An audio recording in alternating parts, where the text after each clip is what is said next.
आपका एक बार फिर से आर के मौर्य कॉमर्स क्लासेस के यूट्यूब चैनल में स्वागत है।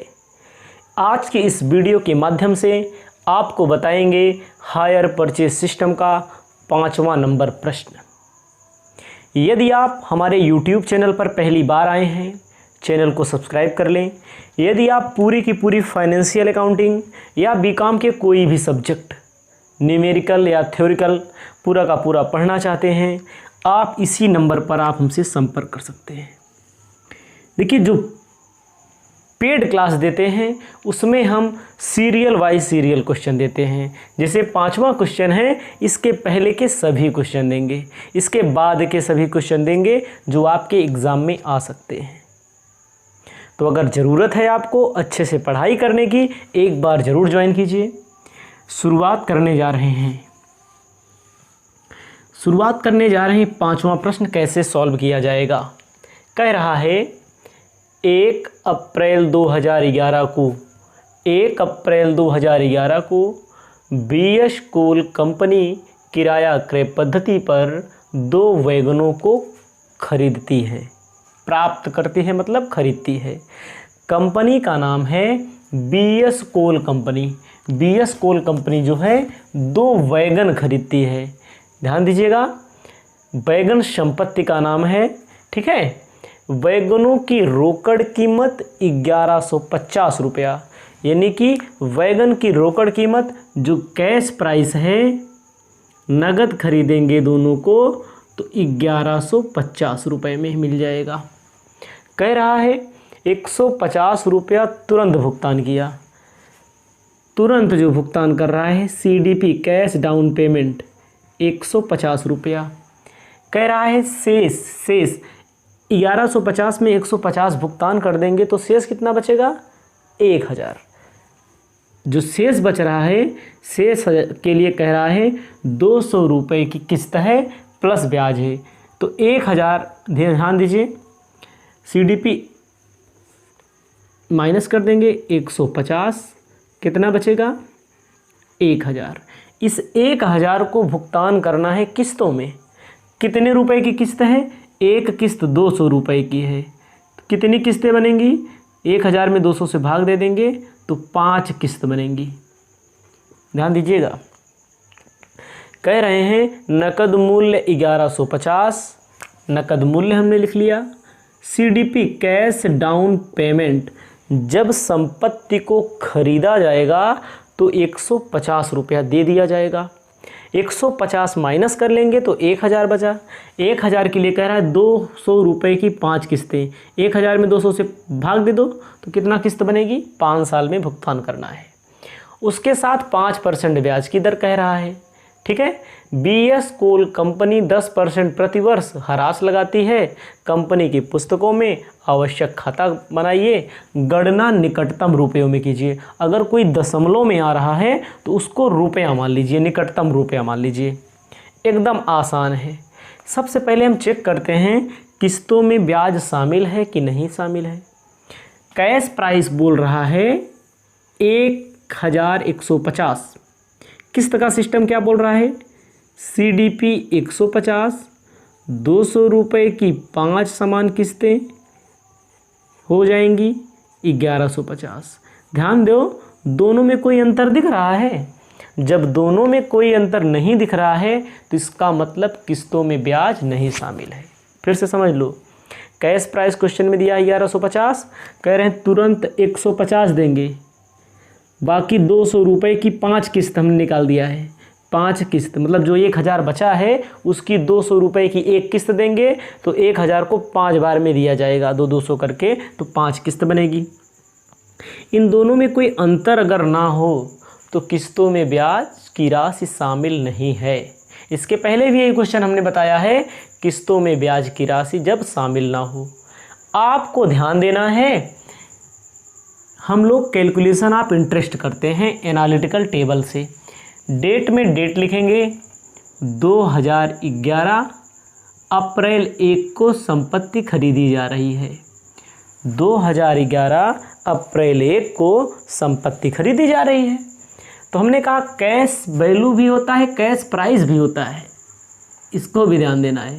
हमने एक कॉलम कम बनाया था, कैश प्राइस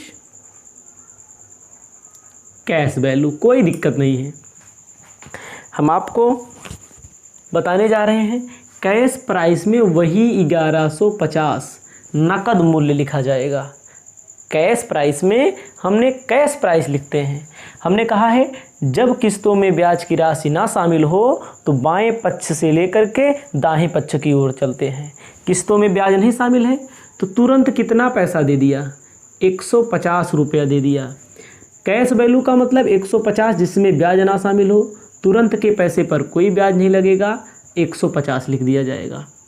भैया 1150 में 150 माइनस कर दो, 1000। अब आ जाएगा 2012 मार्च 31। ध्यान दीजिए 1150 संपत्ति का मूल्य है, संपत्ति के मूल्य में 150 माइनस कर देंगे। ये 150 यहाँ क्यों लिखा जाता है? क्योंकि इस कैश वैल्यू में वही पैसा लिखा जाएगा, वही पैसा दर्शाया जाएगा जिसमें ब्याज की राशि शामिल ना हो। Very good.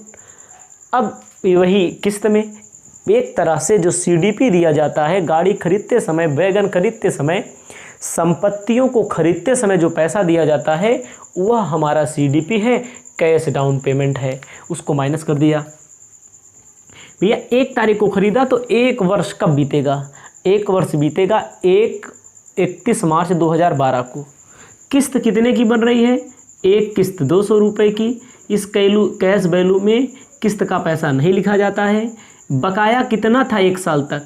1 साल तक बकाया था 1000। कै % ब्याज बोल रहा है? परसेंट बोल रहा है 5/100। निकाल लेंगे, कितना आएगा? 1000 बकाया था, 1000 का 5%। जब 1000 का 5% निकाला जाएगा तो 50 रुपये आएगा। ध्यान दीजिएगा 1000 का 50% निकाला जाए, 5% निकाला जाएगा तो 50 रुपया ब्याज का आएगा। आपको ध्यान देना है किस्त का 200 देना है, ब्याज का 50, टोटल किस्त हो जाएगी 250 रुपये की। ये प्रथम वर्ष के अंत का काम आपका हो गया है। प्रथम वर्ष के अंत का काम हो गया। 200 देना है किस्त का, यहाँ पर वही पैसा लिखा जाता है जिस पैसे में ब्याज ना शामिल हो। 1000 बकाया था, 5% निकाल लिया, 50 रुपया ब्याज का आया।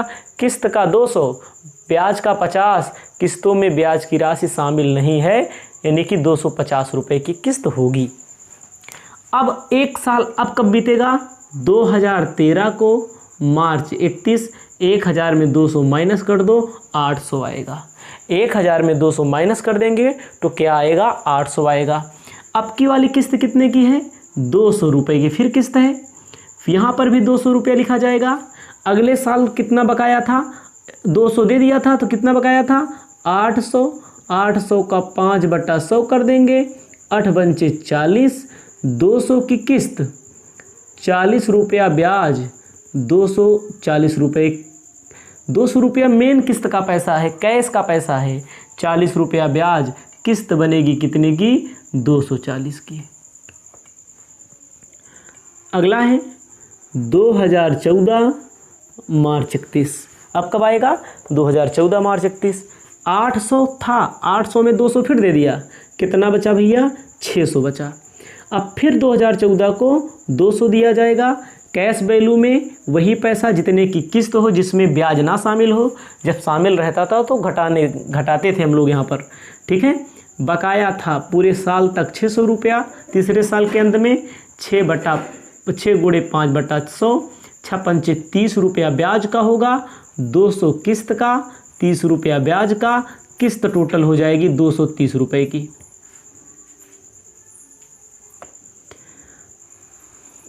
अब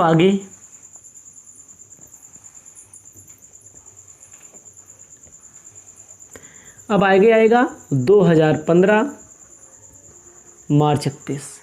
600 में से 200 माइनस कर देंगे, बचेगा 400, ठीक है। अब 2015 को भी 200 रुपया देना है।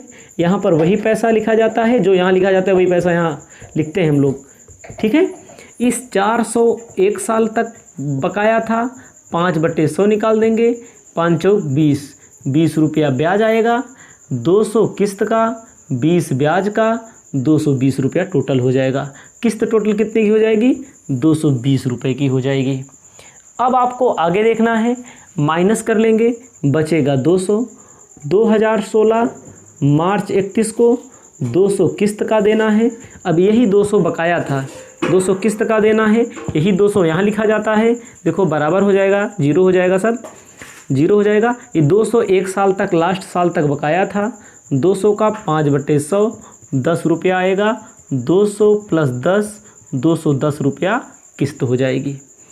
आपका कैलकुलेशन ऑफ इंटरेस्ट का टेबल यहीं पर समाप्त होता है। इसके बाद डिप्रिसिएशन लगाया जाता है। आपको ध्यान देना है, एक बार फिर से समझ लो, कोई दिक्कत नहीं है, वीडियो लेट बनेगा तो कोई दिक्कत नहीं। 1150 है, 1150 में 150 तुरंत दिया, तुरंत का पैसा यहाँ लिखा जाता है कैश वैल्यू में। तुरंत के पैसे पर कोई ब्याज नहीं लगता, ये पैसा यहाँ लिख दिया जाएगा। माइनस कर देंगे, 1000 बकाया है, एक साल तक 1000 बकाया है। प्रथम वर्ष के अंत में इस 1000 पर 5% ब्याज लगेगा, 50 होगा। किस्त 200 की, कैश वैल्यू 200 का, ठीक है, किस्त 200 की, 200 तो देंगे ही, ये जो 50 ब्याज नहीं शामिल है, इस ब्याज को शामिल करके दिया जाता है। अब 2013 में यही है, 800 था, अगली किस्त 200 की, 800 पे 5% ब्याज लगेगा, 8 पंचे 40, 200 की किस्त 40 ब्याज, 240 पेमेंट करेंगे। 800 में 600 माइनस करेंगे, 200 माइनस करेंगे 600 आएगा। 200 की किस्त, इसी 600 का 5% ब्याज 30 आएगा। 200 किस्त का पैसा, 30 रुपया ब्याज का पैसा, टोटल किस्त हो जाएगी ब्याज सहित 230 रुपये की। फिर 600 में 200 यही माइनस किया, 400 आया। अब इस 400 पे हम 5% निकालेंगे, 5/100 20 रुपया आएगा। 200 किस्त का रहेगा, 20 रुपया ब्याज का, 220 रुपया। यहाँ पर वही पैसा घटाया जाता है जितने की किस्त हो, जितने की किस्त हो ब्याज रहित, मतलब ब्याज जिसमें शामिल ना हो। अब आएगा नीचे, 400 में 200 माइनस कर दो, 200 बचेगा। 200 ये आखिरी किस्त है, आखिरी किस्त जीरो हो जाएगा। इसी यही 200 किस्त का पैसा लिखेंगे, 5% ब्याज निकालेंगे 10 रुपया। 200 किस्त का, 10 रुपया ब्याज का, 210 रुपया टोटल किस्त हो जाएगी। अब आपको आगे क्या देखना है? आगे आपको देखना है डिप्रिसिएशन। हम यहाँ पर थोड़ा कैलकुलेटर का प्रयोग ज़्यादा करते हैं, इसलिए करते हैं क्योंकि हमारी आदत बन चुकी है कैलकुलेटर के प्रयोग करने की। तो आपको ध्यान देना है, इसको आप लिखिए अपने इच्छा अनुसार, जैसी आपकी इच्छा हो वैसे लिख लीजिए अपने कॉपी में, ताकि आपको बेहतर अच्छी तरह से समझ में आ जाए। अगर नहीं समझ में आता है तो एक बार फिर से वीडियो को पीछे ले जाकर ज़रूर देखिए।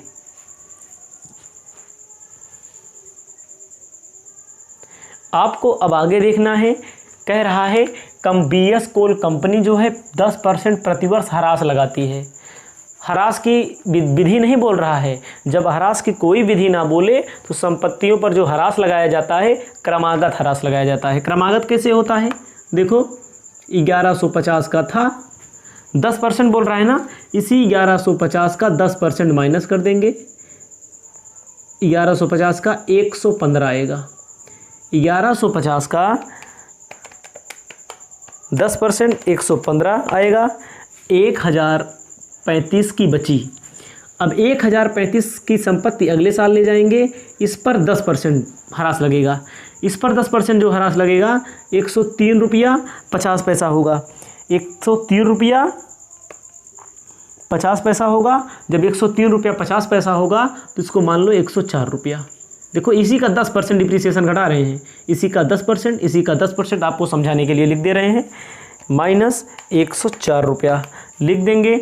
931 रुपया, 931 माइनस कर देंगे 10%, 93 आएगा। 931 माइनस 93 आएगा। 838, 838 का 10% आएगा, माइनस करेंगे तो 83.8, इसको मान लो 84।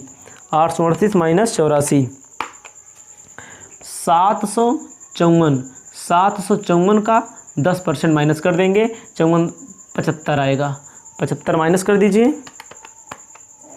679, 679 हमारी संपत्ति बच रही है। सही है, ध्यान दीजिएगा। 1150 का था, 10% माइनस किया 115 आया, 1035 बचा, 1035 का फिर 10% माइनस कर लेंगे 931 बता, 931 का 10% माइनस कर लेंगे 93, 838 बचा, 838 का 10% 84 बचा, 754 का 10% 75 बचा, फिर कितना बचा देखो 10% माइनस करेंगे तो 779 बचा। प्रश्न में कह रहा है आवश्यक खाता बनाने के लिए आप अपनी सुविधा अनुसार खातों को बनाइए। कैसे बनाते हैं पूरा बता रहे हैं, लेकिन लिखने की जो ट्रिक है आप अपनी सुविधा को ध्यान में रखिए, जो आपको अच्छा लगे उसी को ध्यान में रखिए। अब इसका कोई काम नहीं है,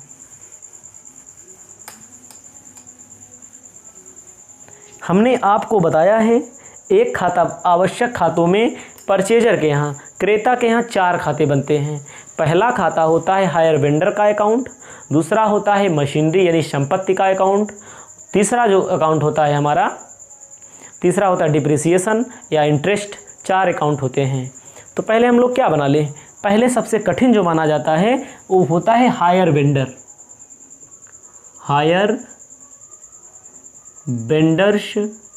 अकाउंट। हायर वेंडर्स अकाउंट मतलब विक्रेता का खाता, किसकी पुस्तकों में, इन द बुक्स ऑफ किसकी पुस्तकों में। क्वेश्चन क्या दिया है, BS कोल कंपनी।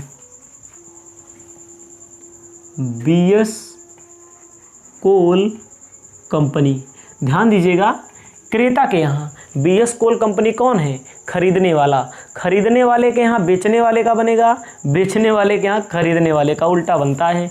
इसको आप ध्यान दीजिएगा।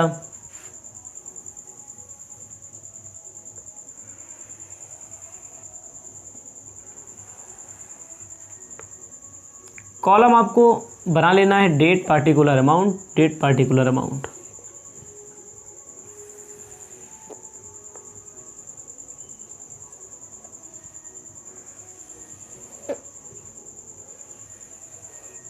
बायां पक्ष डेबिट का होता है और दाहिना पक्ष क्रेडिट का होता है।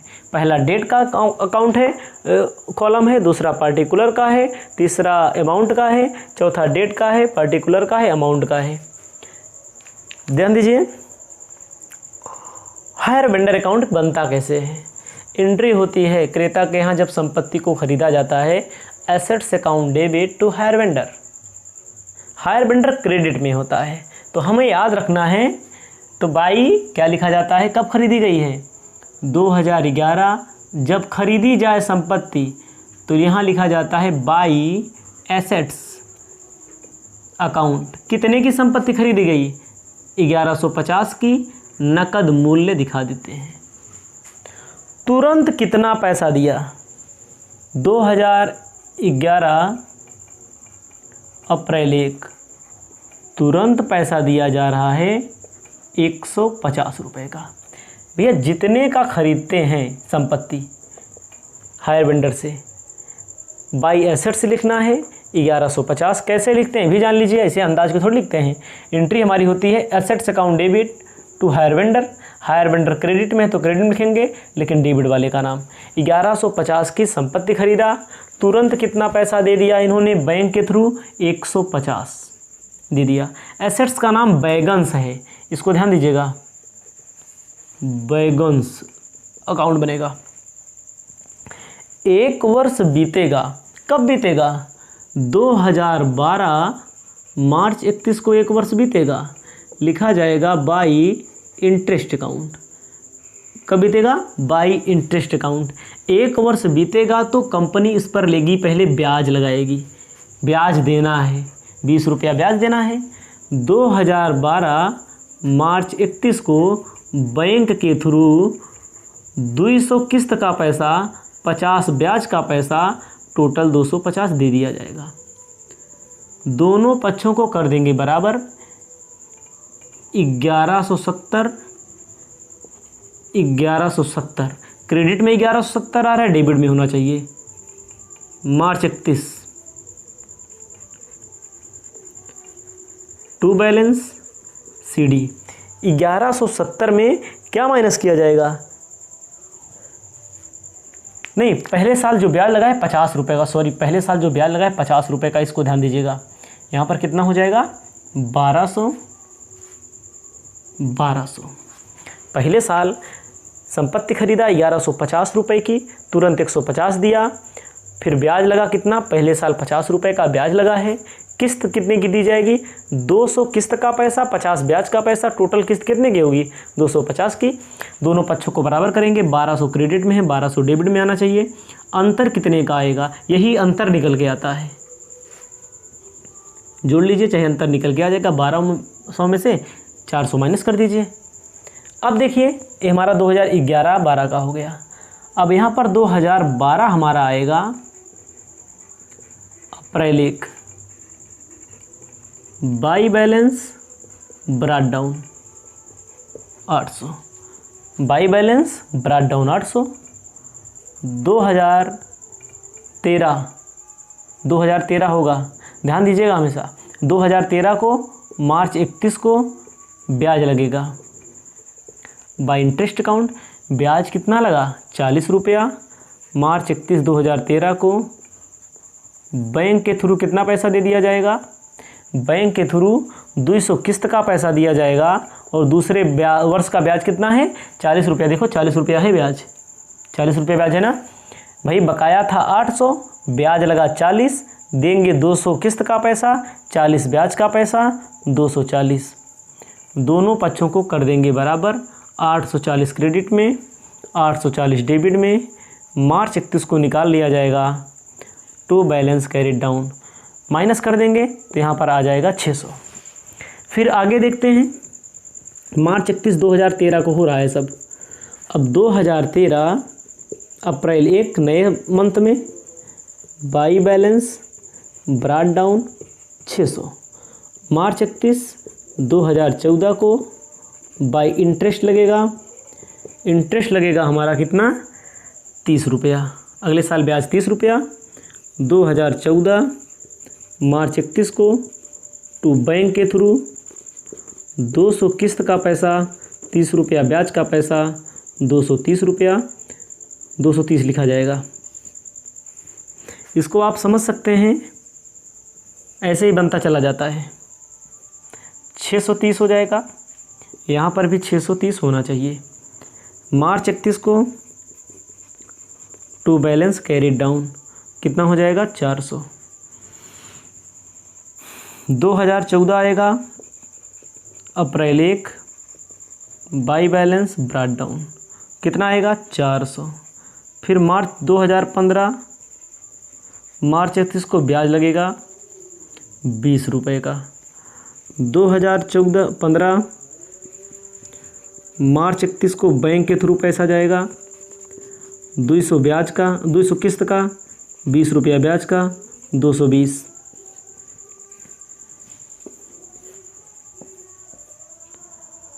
चार सौ बीस बैलेंस निकलेगा 200। अब ध्यान दीजिए, 2015 अप्रैल 1 बाई बैलेंस बीडी 200। मार्च 31 2016 आ जाएगा, बाई इंटरेस्ट 10 रुपया, 210 2016 मार्च 31 टू बैंक 210। आपके सामने एकदम बेहतरीन तरीक़ा से लिख दिया गया है। फिर से समझ लीजिए, 1150 की संपत्ति खरीदा, तुरंत 150 दिया, 1 साल बाद ब्याज लगेगा, किस्त 200 की, ब्याज 50, 250 दे देगा। दोनों पक्षों को बराबर करेंगे तो पता लगा भी 800 बकाया है, 800 है बकाया, बाएं पक्ष में लाएंगे, दाहिने पक्ष में ले जाएंगे बीडी, 40 रुपया ब्याज लगेगा, 200 किस्त का पैसा, 40 ब्याज का पैसा, 240 दे देंगे। दोनों पक्ष बराबर करेंगे तो पता लगा भी 600 बकाया है। फिर 600 अगले पक्ष में ले जाएंगे, बीडी करेंगे, ब्रॉट डाउन, फिर 30 रुपया ब्याज लगेगा, 200 किस्त का पैसा, 30 रुपया ब्याज का पैसा, 230 दे देंगे। दोनों पक्षों को बराबर करेंगे तो पता लगा 400 बकाया है।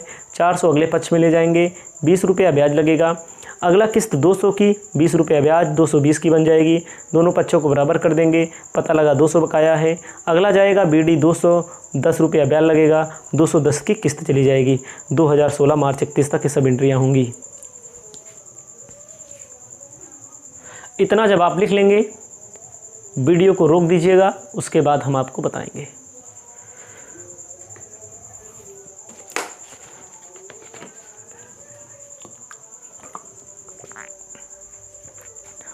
ध्यान दीजिए, मार्च 31 हुआ है, यहीं पर अप्रैल 1 हुआ है, इधर अप्रैल 1 30 मार्च हुआ है सब।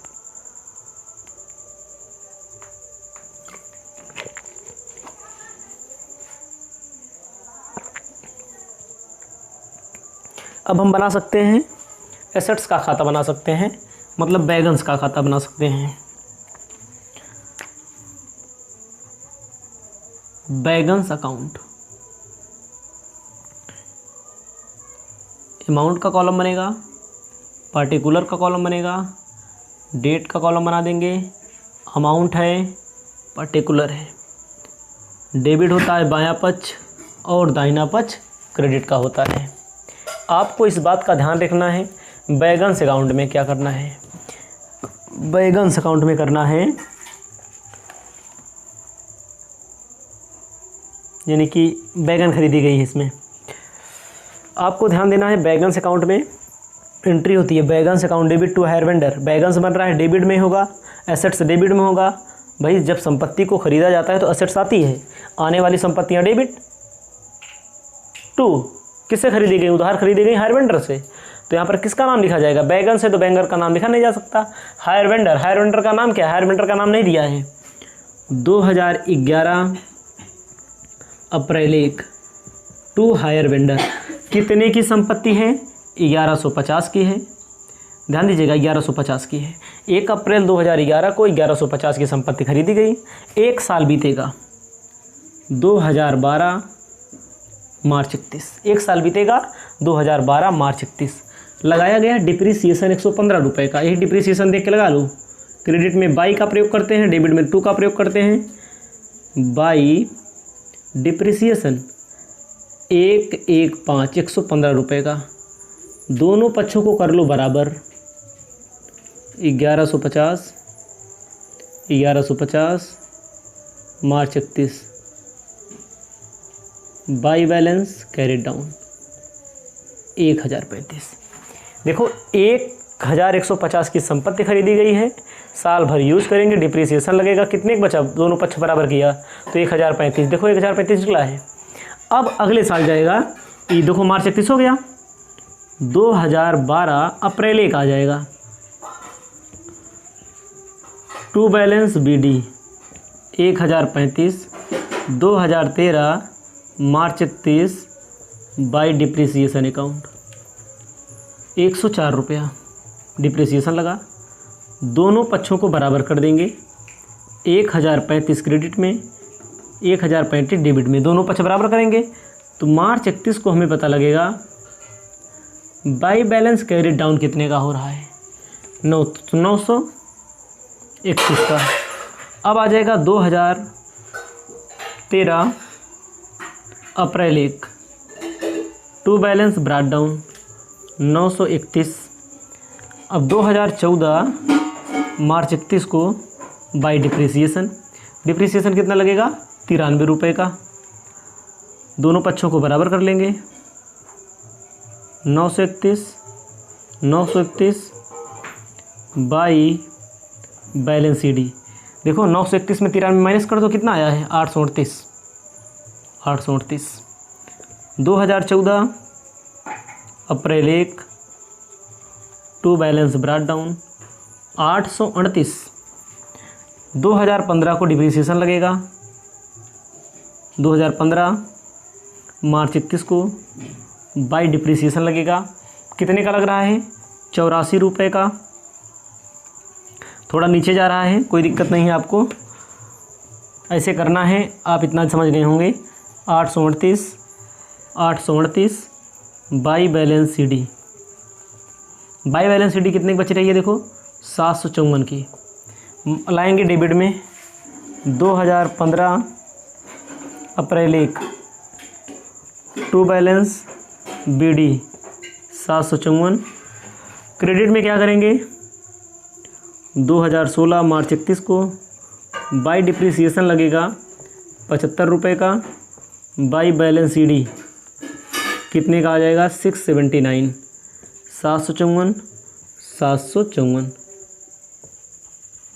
इसको इतना आपको लिखना है, थोड़ा देख लेते हैं दिख रहा है कि नहीं। दिख रहा है, कोई दिक्कत नहीं है, इतने से कोई दिक्कत नहीं है। एक आंसर है आपका निकल के आता है किताब में जो दिया रहता है। ध्यान दीजिएगा, खरीदा 1150 का, 1 साल यूज किया, 115 डिप्रिसिएशन लगा है, दोनों पक्षों को बराबर किया तो पता लगा 1035 का बचा है।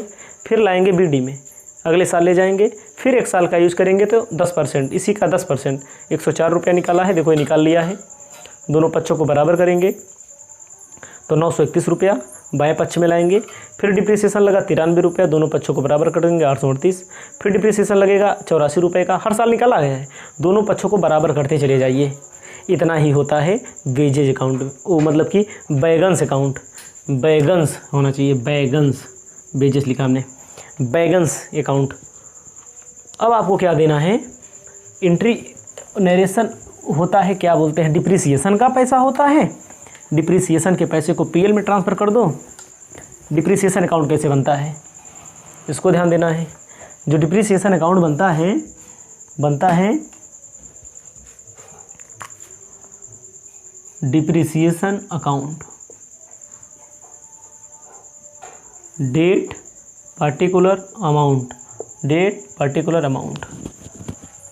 देखो 2012 को लगा है डिप्रिसिएशन, कब लग रहा है, 12 को लग रहा है, 13 को लग रहा है, लिख देंगे 2012 मार्च 31, 2012 मार्च 31। क्या करते हैं, टू किस पर लग रहा है, बैगन्स, टू बैगन्स लिखेंगे, बैगन्स अकाउंट। कितना लग रहा है पहले साल डिप्रिसिएशन, 115, मार्च 31 को बाई पीएल अकाउंट कर देते हैं 115। डबल लाइन खींच दो, बार बार बराबर करने की ज़रूरत नहीं है। 115 रुपये डिप्रिसिएशन लगा है, इसको कहाँ हमने भेज दिया, पीएल में भेज दिया। उसके बाद 2013 मार्च 31 को फिर लगेगा डिप्रिसिएशन, 2013 मार्च 31 को टू बैगन्स कितने का लगा है, दूसरे साल डिप्रिसिएशन देखो 104 रुपये का लगा है, 104 डेबिट में, 104 क्रेडिट में, मार्च 31 बाई पीएल अकाउंट। 2 वर्षों के खाते आपके तैयार हो गए। ऐसे यही जैसे आपको बना लेना है, पहले साल 115 गया, दूसरे साल 104 गया, तीसरे साल 93 जाएगा, चौथे साल 84 जाएगा, पाँचवें साल 75 रुपया जाएगा। इसको आप लिख लेंगे। देखो पहले साल 115 गया है, बाई पीएल कर दिया 2012 में, 2013 में 104 गया है, बाई पीएल कर दिया 2013 में 104, 2014 में 93 हो जाएगा, 2015 में 84 रुपया हो जाएगा, 2016 में 75 रुपया हो जाएगा। टू वैगन्स लिखेंगे, बाई क्या कर देंगे, बाई पीएल अकाउंट कर देंगे। उसके बाद एक खाता इसमें और बनता है, इंटरेस्ट का खाता बनता है। ध्यान दीजिएगा, इंटरेस्ट का खाता उसमें भी होता है, उसको भी समझा दे रहे हैं, बना लीजिएगा। इंटरेस्ट अकाउंट, इसकी पहली वीडियो में हमने बताया भी है इंटरेस्ट अकाउंट कैसे बनता है। डेट पार्टिकुलर होता है, कब दिया जाता है, जिसे 2012 है भैया, मार्च 31 को दिया जाता है, मार्च 31 को पीएल में भी ट्रांसफ़र करेंगे। टू मार्च 31 को दिया जाता है, टू लिखा जाएगा हायर वेंडर का नाम, हायर वेंडर। पहले साल का ब्याज कितना है, बाई पीएल 50 रुपया। दोनों पक्षों को बराबर नहीं करना होता, डबल लाइन खींच दो, एकदम नज़दीक बराबर नहीं करना होगा आपको। 2013 टू हायर वेंडर 40 रुपया, बाई पीएल 40 रुपया। 2014 टू हायर वेंडर 30 रुपया, 2014 मार्च 31 को हो रहा है, मार्च 31 को लिख दीजिए, बाई पीएल 30 रुपया। ऐसे लिखते चले जाइए, फिर अगले साल 20 हो जाएगा, अगले साल 10 हो जाएगा, यहीं पर हो जाएगा समाप्त। जब वीडियो ज़्यादा लंबा बनने लगता है, थकावट लग जाती है, तो इसको आप लोग बना लीजिएगा अपने आप से, बेहद आसान है। जो कठिन थे हमने उसको बता दिया है। इसी प्रकार की आपको पूरी वीडियोज़ मिलेंगी। इस वीडियो में इतना ही, तब तक के लिए जय हिंद, जय भारत।